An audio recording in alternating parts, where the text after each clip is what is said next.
Good evening friends. ખ્રિસ્ત જન્મ જયંતિ નાતાલના આ પૂર્વ સંધ્યાએ તમારી સાથે એક બાબત શેર કરવા માગું છું, અને એ તો નાતાલના સંદર્ભમાં જ છે. યસ વાલાઓ, જીવંત ઈશ્વરનું પુષ્કળ આભાર માનીએ છે કે 2024ની ક્રિસમસ આપણે જોઈ શક્યા છે. રાઈટ, એક વર્ષ કેટલું ફાસ્ટ જતું રહ્યું. હમણાં તો આપણે 2023ની નાતાલ ઉજવી હતી, રાઈટ, અને પછી મહિનાઓ ફટાફટ ગયા, અઠવાડિયા ફટાફટ ફિનિશ થતા હતા, દિવસ આખો ક્યાંય પસાર જઈ જતો તો ખબર નહોતી પડતી. રાઈટ, બિઝી વધારે થતા જઈએ છે, રાઈટ ને. પણ આ બધાની વચ્ચે એક બાબત આપણે સમજવા જેવી છે, એ તો એ છે કે અત્યારે આપણે જ્યારે 2024ની ક્રિસમસ ઉજવી રહ્યા છે, ત્યારે આપણા મુખ્ય આકર્ષણ શું છે, એટ્રેક્શન શું છે, આપણી તૈયારીઓ કઈ છે.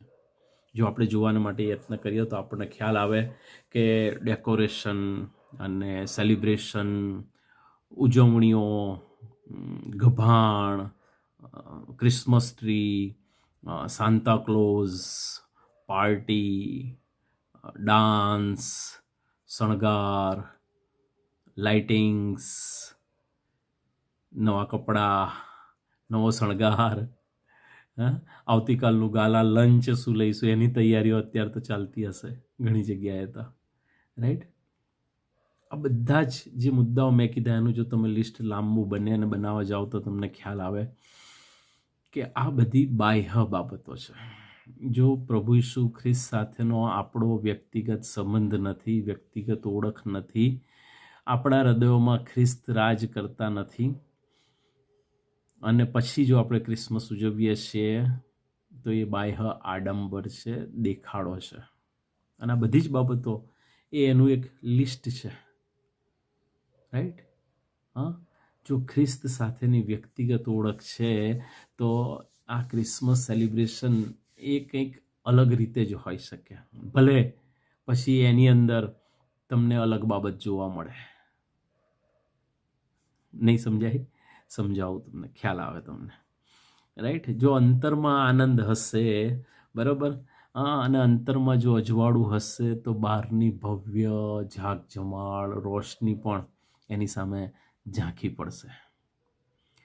જો તમારા ઉરમાં આનંદ હશે તો પછી દુનિયાની ગમે તે બાબત હશે એની સામે ઝાંખી પડશે. જો તમારા હૃદયમાં આત્મિક ભૂખ હશે તો 32 પ્રકારના મિષ્ટાન કે ભોજન કે અવનવી આઇટમ્સ એ બધી એની સામે ઝાંખી પડશે. જો તમે આત્મિક શણગાર સજેલો હશે, પ્રભુનું વચન કહે છે એ પ્રમાણે, એફએસી 6 અને 14, 15, 16માં જે વર્ણન કરવામાં આવ્યું છે એ પ્રમાણે, તો બાહ્ય શણગાર એ તમારા માટે સામાન્ય બની જશે. અને આવી તો ઘણી બધી બાબતો જો તમે વ્યક્તિગત રીતે તપાસો તો તમને એ ખ્યાલ આવે કે ખરી ક્રિસમસ શું છે. આપણે બાહ્ય આડંબર તો નથી કરી રહ્યા ને, એકબીજાનું દેખાદેખી કરીને દેખાય તો નથી કરી રહ્યા ને. હા, પેલા લાયા એટલે હું આ લાવું, પેલાએ આમ કર્યું એટલે હું આમ કર્યું. શું કરીશું એનાથી? વાલાઓ, યાદ રાખીએ, જો ખરી નાતાલ ઉજવવી છે તો ખ્રિસ્ત સાથેની એ આપણી સંગત હશે તો ગજબની નાતાલ ઉજવી શકીશું ને, વર્ષો વર્ષ ઉજવી શકીશું. કેમ? કારણ કે આજથી 2000 વર્ષ પૂર્વે મારા અને તમારે સારું ત્રાતા પ્રભુ ઈસુ ખ્રિસ્તે એ ગંદી ગભાણની અંદર જન્મ લીધો અને જાહેર સેવાના એ 33.5 વર્ષ એમણે પસાર કર્યા, અને મારા ને તમારે સારું એ વધસ્તંભે જડાયા, મારા ને તમારે સારું એ જમીનમાં દટાયા, પુનરુત્થાન પામ્યા અને સ્વર્ગે ચડી ગયા. વાલાઓ, એ જ પ્રભુ ઈસુ ખ્રિસ્ત હવે અદલ ન્યાયાધીશ તરીકે આવનાર છે,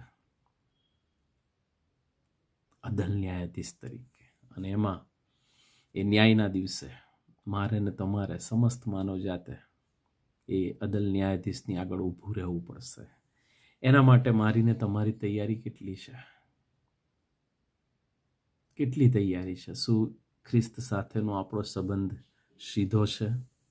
શું ખ્રિસ્તે આપણને જે આ જીવન આપ્યું છે એ જીવનને આપણે ખરેખર માણીએ છીએ ખરા? જે ખ્રિસ્તે આપણને પ્રકાશ આપ્યો છે, અજવાળું આપ્યું છે, એ અજવાળું આપણે આપણી આસપાસ રેલાવા દઈએ છીએ ખરા, કે જેથી બીજા લોકો એ અજવાળું જોઈને આપણા આકાશમાંના બાપની સ્તુતિ કરે? કે પછી આપણી ઈચ્છા મુજબ જ આપણે જીવી રહ્યા છે, આપણી ગણતરીઓ પ્રમાણે જ આપણે જીવન જીવી રહ્યા છે? યાદ રાખીએ, એ સમય હવે બહુ દૂર નથી કે જ્યારે ખ્રિસ્તનું એ બીજું આગમન થશે. યસ, આપણી તૈયારી કેટલી છે? અને આ ક્રિસમસ એ તમને ને મને રિમાઇન્ડ કરાવે છે, વારંવાર રિમાઇન્ડ કરાવે છે કે આપણે ખ્રિસ્તને મળવા તરફ આગળ વધી રહ્યા છે. સમય એ હવે ઓછો થતો જાય છે, ત્યારે મારી ને તમારી ખ્રિસ્તને મળવાની તૈયારી કેટલી છે, તત્પરતા કેટલી છે, તાલાવેલી કેટલી છે? જો એ છે તો પ્રેઝ ધ લોર્ડ ને હાલેલુયા, અને જો એ નથી તો આ ક્રિસમસ એ ફક્ત બાહ્ય આડંબર છે, દેખાડો છે, દેખાદેખી છે. યાદ રાખીએ. અને એટલે જો ખરેખરી ક્રિસમસ ઉજવવી છે, ખરો ક્રિસમસનો આનંદ માણવો છે, તો ખ્રિસ્ત સાથેની વ્યક્તિગત ઓળખ હોવી એ બહુ જરૂરી છે. અને તમે ગમે તે ક્ષણેથી, ગમે તે પળેથી, ગમે તે જગ્યાએથી ખ્રિસ્તને તમે હાંક મારી શકો છો. યસ, ગમે તે ભાષામાં. જેમ એક દીકરો બાપની સાથે વાત કરે, એક દીકરી એ એના પિતાની સાથે વાત કરે, એમ તમે વાત કરી શકો છો. પ્રભુ તમારા માટે આ ક્રિસમસ એ અર્થપૂર્ણ, ખરા અર્થમાં બનાવે એવી મારા ને મારા કુટુંબ તરફથી તમને પુષ્કળ શુભેચ્છા. રાઈટ, મારા ને મારા કુટુંબ વતી આપ સર્વને નાતાલ અને નવું વર્ષ 2025ની પ્રેમી સલામ. મે God bless you. Have a બ્લેસડ Christmas. Bye bye. Take care.